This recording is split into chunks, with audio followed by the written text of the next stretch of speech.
What's up, everyone? Baba Ganoush back again on Elite Dangerous. This will be part 6, I think, of my Distant Worlds 2 videos on Elite Dangerous. And as always, the first two images, the first one is an image of the map of the current route trajectory that I'm on for the points of interest and the waypoint. The second, if you want to pause and look at that, is the points of interest that you'll be seeing in the video. The first one being, let me see what it's called, the Llyn Nebula. So this is actually a nebula I've never seen something like this before. Um, Definitely unique. I don't think I've ever seen a nebula that looked like this. Uh, super vibrant colors. Um, I don't know any other way to describe this thing, but it's definitely unique.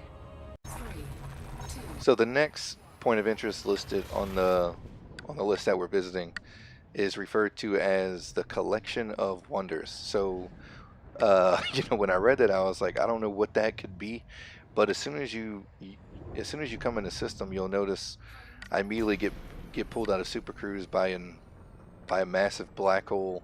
And anytime I come into a system with a black hole, I try to get a good view of it with some good footage along the way.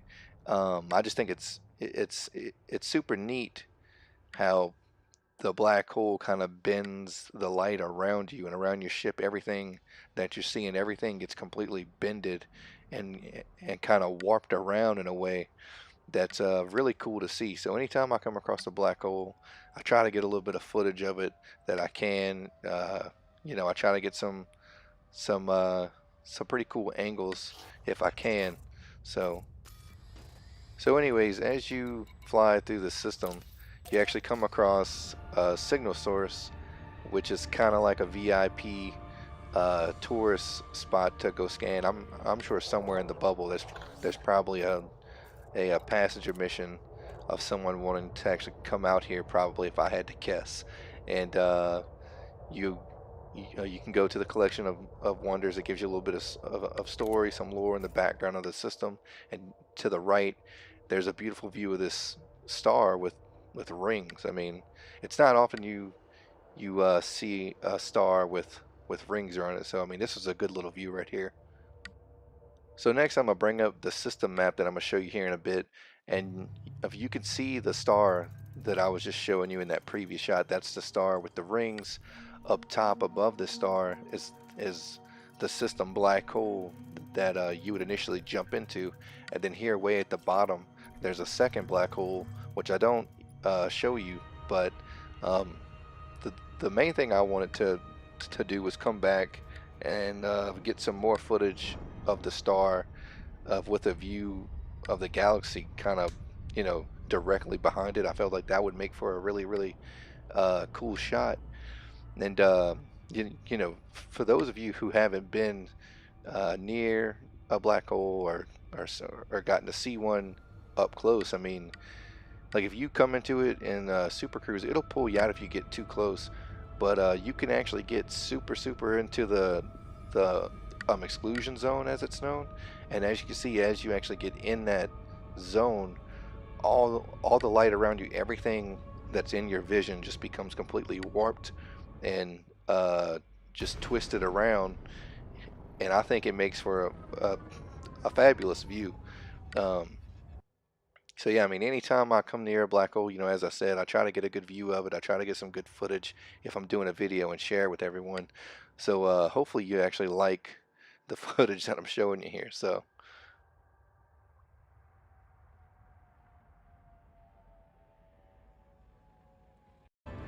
up next on the points of interest we have listed, up next is Sakakawea Port. Now, I know what you might be thinking if you know history at all.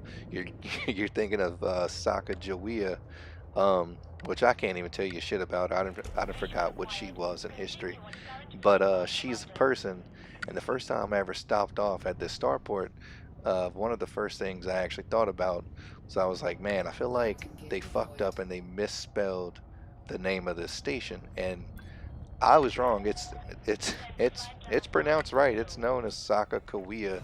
Um, I don't know why they pronounced it like that, spelled it like that, of whatever. But I mean, I've been out here to this station a handful of times. You know, pretty much every time I've ever been to Colonia, of whether I was going there or else on the way back, I've always made sure to stop off here for the night, sell all of my data. As you can see, I think we make a little bit of money. I mean, I was scanning like a lot more planets this time around from leaving the most recent of Waypoint that I was on. But yeah, I mean, I was doing a lot more scanning than what I normally was doing this trip, so I made a little bit more money. But uh, but yeah, anyways, like this station just has a really good view of the galaxy. It has a good view of the nearby star with the rings. It's just a really cool starport, and I always make a point to stop there at least once. So up next in the point of interest we have listed, you can see it really, really well from far away. This is about a jump or two off. It's called the Spear Thistle Nebula. As you get closer, you'll kind of see those super bright pinks and purples mixed with the blue a little bit. But from the point that we jump in on, we jump into the black hole system that's in this nebula, and being the fact that like we jumped into where all that super bright blue is, mixing that with the black hole, it's going to make everything look super warped, with like a bluish tint around everything. And I think it made for a good angle of the system and the black hole. You know, as I said before, I try to get a good angle of everything. I try to show everything in a good light. So I mean, hopefully I achieved that here. Hopefully you enjoy it. Um, you know, I was trying to get as close as I possibly could to these black holes without killing myself, and you know, spawning back at the previous waypoint. But anyways, this is the system map of that system. A super bright white star right next to the black hole, and I think that's what kind of makes those colors look so intense here. So up next we have the Octopus Nebula. I think that's what it's called. Yeah, the Octopus Nebula.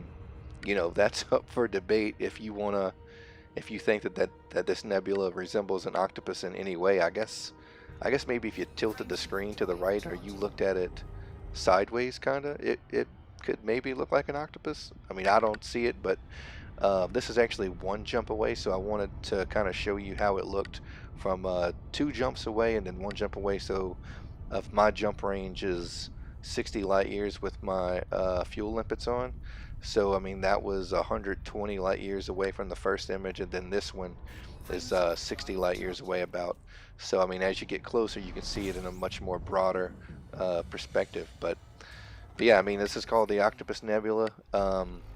I didn't actually see any resemblance of an octopus anywhere, but you know, nevertheless, a beautiful nebula, some pretty sights along the way, um, and I think that's the last. I think this is the last point of interest until we actually make it to the next major waypoint. But this is a beautiful nebula. I thought it was worth adding in, showing. So hopefully you enjoy it. And here we are coming on our final spot until we get our next set of points of interest. This will be waypoint 4. Let me see what it's actually referred to as. It's called the Llyn Tegid Nebula. I'm probably mispronouncing that by a landslide, but this will be known as Basecamp Shepherd Shallows, I think.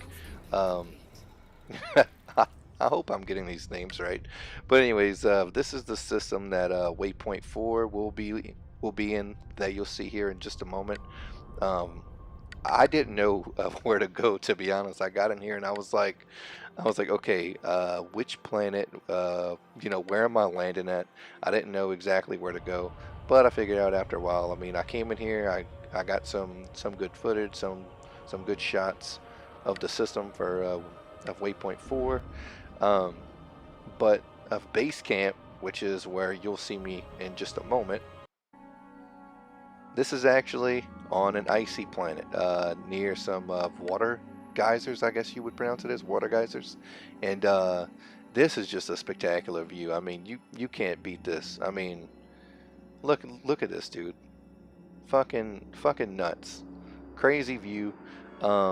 what, what's awesome is you can actually take your SRV, and if you thrust her up on those geysers, those motherfuckers will shoot you in the air at least a kilometer or two, maybe three, and like if you don't thrust her up when you're about to hit the ground, you'll probably die on impact. But yeah, I mean, so unfortunately, whenever I filmed this and I got the footage for it, I was the only one out here. I think this was at like, I don't know, probably 4 or 5 o'clock in the morning, something like that. It was pretty late, so I was the only, I mean, I was the only soul out here, but still got some pretty good footage of the area, um, and the water geysers.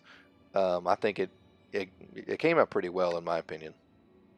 As I said, these water geysers, if you drive the SRV on them and you hit them just right, they can shoot you into the air and launch you at a pretty insane height into the atmosphere. Um, it was kind of scary, to be honest. I thought I was gonna destroy my SRV upon impact, but I didn't. So I'm lucky in that aspect. But I mean, as you see here, I'm just kind of roaming around, collecting some materials. Um, you can synthesize your fuel and your hull, which I'm glad I learned that. So pretty much any time that like we stop on a planet now, I'm kind of gathering my materials just to be prepared and to kind of stay ahead of the curve. But anyway, so this is Waypoint 4. We're going to depart here coming up on the 10th, which is in a few days. But I wanted to actually leave you with a view of this awesome fucking place. This is Waypoint 4. We're gonna be departing on the 10th, just like I said. But yeah, so hopefully you guys are enjoying the videos. If you have, hopefully you're subscribing, hopefully you're liking them, and hopefully I'll see you in the next video.